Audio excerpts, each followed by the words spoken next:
Denise Gwen, reading aloud for you from my novel, His Christmas Eve Proposal, Book 3 of The Medicine Women of Alaska, Chapter 22.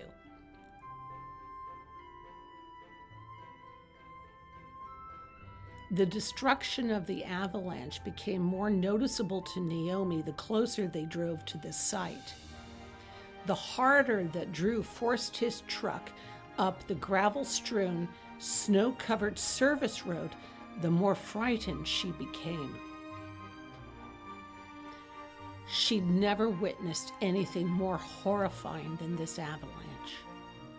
Where once the mountainside had been littered with the detritus of extensive framing and buildings and materials for the spa and hotel, it had all been obliterated, covered in a blanket of white.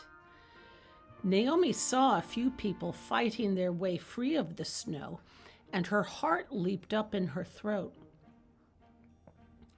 As she tried to discern familiar landmarks, she recalled the general layout of the hotel and conference center, perched on a level rise of ground on the rise to the top of the mountain. But it all disappeared in the wave of the avalanche's destruction. What made it all the more terrifying was the absolute nothingness that remained. She couldn't see a thing. Her heart quickened as Drew navigated the battered F-150 pickup up the hill and stopped when he reached some flat ground, pulling up next to an ambulance. If it weren't for the fact that Naomi knew a massive avalanche had happened, she would have thought she was arriving at a lovely skiing venue and had only to strap on her skis and slide down the beautiful, freshly fallen snow. It was that beautiful, that pristine, that tranquil looking. But as she heard the victims cry out to be rescued from their frozen graves, and she saw paramedics and other emergency personnel rushing past with gurneys and medical kits to tend to the injured, she knew that this was anything but tranquil.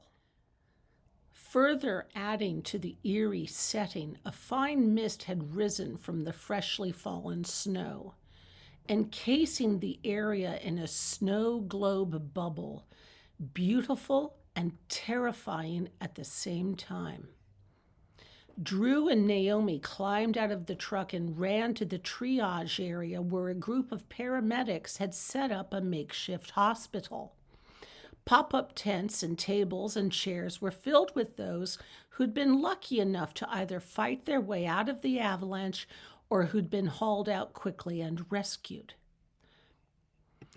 She saw a few intrepid souls wandering toward the makeshift shelter.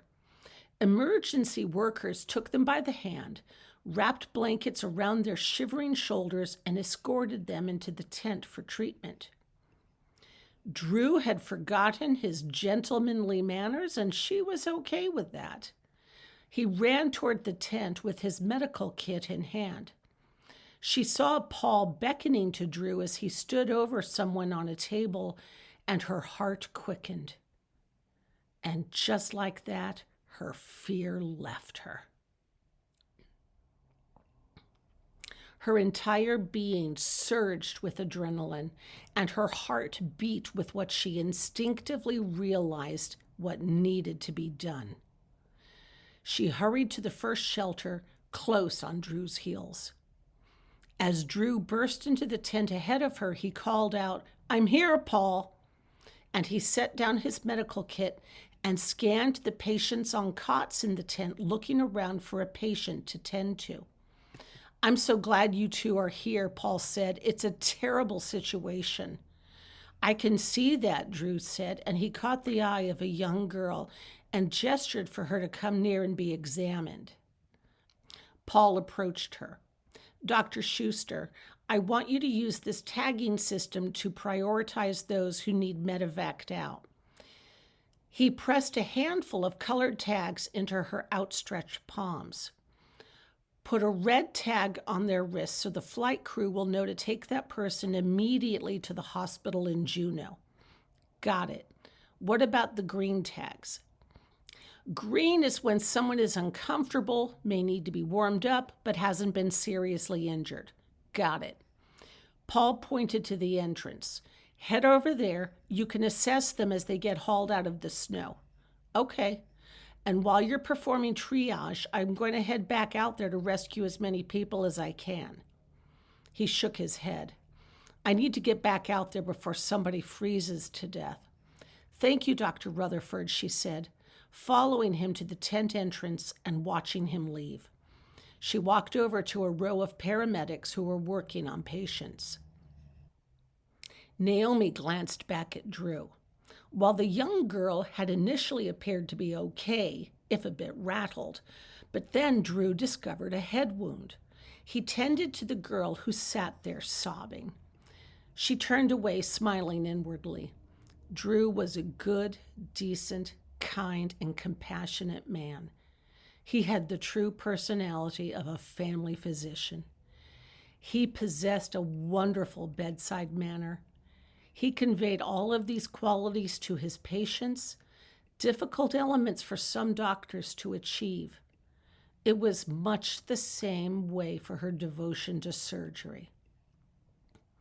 Hey, Dr. Schuster, one of the paramedics called out. This lady needs to be looked after. Okay, she said, following to where the person pointed. A woman lay on her side with her back to them. Naomi walked around and bent over to look at the injured lady. Okay, honey, she said soothingly. Can you please show me where you're hurting? Oh, the woman groaned, and she rolled over onto her back, and Naomi inhaled with shock when she recognized the face. Oh my God, I know this woman, Felicity, Mrs. Ricardo Velasquez. When she first saw the wedding announcement in the paper, complete with the happy couple standing on the church steps, she'd reacted at first with shock.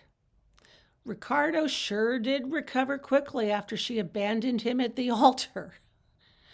Once she recovered her composure, she gazed more intently at the photo. Ricardo looked as handsome as ever, and yes, she did feel a tiny twinge of regret seeing him so happy. And yes, the woman on his arm was a match for him in terms of society and social climbing. But she knew Felicity Berkheimer, and Felicity was no equal to Ricardo in terms of intellect nor compassion. I'm in pain, the woman said. I need pain meds right now. Hold on, hun, she said automatically, her mind whirring. Do I have permission to pull your shirt up so that I can see your stomach? Hurry up, the woman said. Okay, lady, chill, please. The woman said nothing, and Naomi realized that time was of the essence. So she lifted the t-shirt to reveal the woman's slender belly, and when she saw the bruising, her heart sank. Oh, no. I hurt, the woman said and wept. And yes, Naomi did feel bad for her. A bruise forming quickly against the woman's skin alerted Naomi to internal bleeding, indicating a severe injury. Her spleen may have been damaged. She needed surgery. Stat. I hurt, the woman said. You're bleeding internally, Naomi said. I need to get you out of here. She reached into her pocket and pulled out a red tag and circled it around the woman's slender wrist. When the woman noticed the red tag, she freaked out. Am I dying? She cried out. No, you need surgery. You're going to be fine. I'm dying, the woman howled. Oh, this was so helpful. Not. Naomi straightened up and looked around wildly, trying to get someone's attention.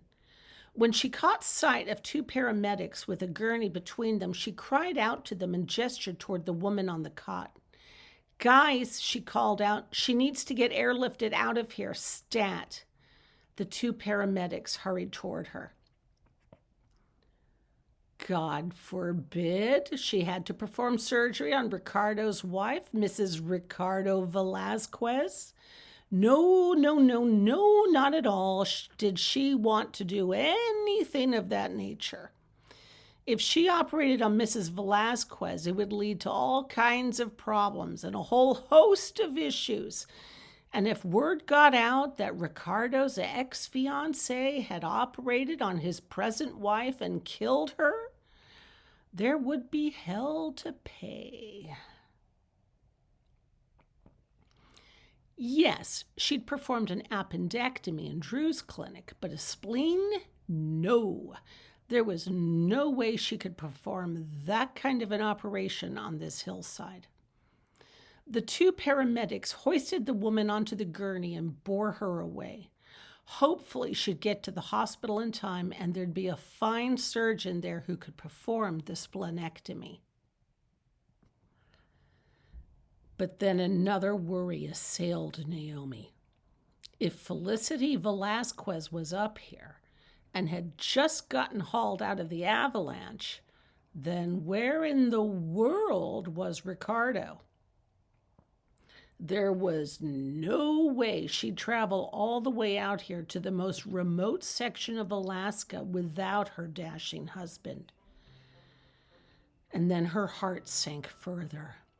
No doubt, Vittorio Velasquez, Dr. Hermano Velasquez's developer brother, had probably installed a timeshare condo for his favorite nephew and his new, beautiful wife, and that meant she'd run into Ricardo and his wife all the time from now on.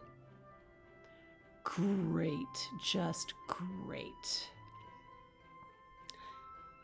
She'd fled to the most remote part of Alaska to get as far away as possible from him, and yet he'd chased her here.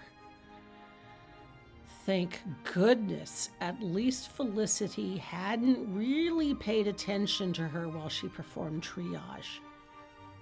The helicopter bearing Felicity Velasquez quickly tucked up into the air and flew away.